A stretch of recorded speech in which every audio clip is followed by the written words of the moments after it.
सतपाल थोड़ा थका सा महसूस कर रहा था क्योंकि उसने कल रात भर ट्रक चलाया था।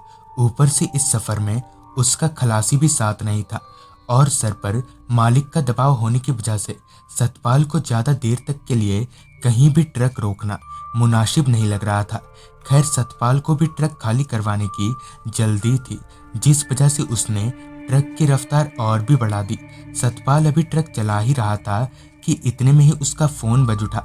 सतपाल ने अपना फोन देखा तो घर से फोन था। उसने फोन उठाया तो फोन पर उसकी माँ थी, जिनसे थोड़ी बातचीत करने के बाद सतपाल ने फोन रख दिया।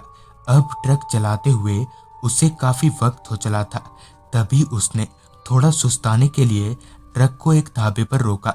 दोपहर का वक्त होने की वजह से सतपाल ने सोचा कि क्यों न यहीं से खाना पीना करके निकला जाए।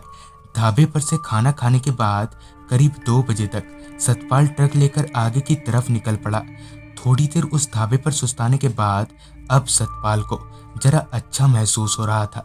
कुछ घंटों बाद ही दिन ढलने को हो गया।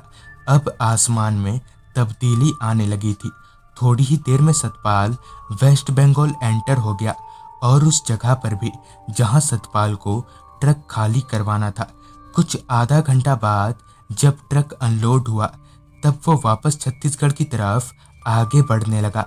अब तक पूरी तरह से रात हो चुकी थी और अब आसमान पर सूरज की जगह चांद ने ले ली थी।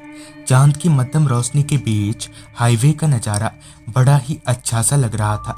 सतपाल अपनी पूरी रफ्तार में ट्रक को भगाए जा रहा था।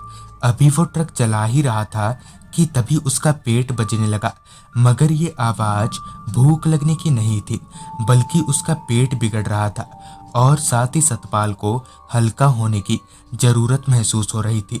तो पहले तो कुछ देर तक सतपाल ने बर्दाश्त किया, मगर जब नहीं हुआ तब सतपाल ने ट्रक को एक जंगल वाले रास्ते में रोका और पानी का एक बोतल लेकर हाईवे के एक किनारे पर झाड़ियों के पीछे चल दिया और वहीं हल्का होने के लिए बैठ गया।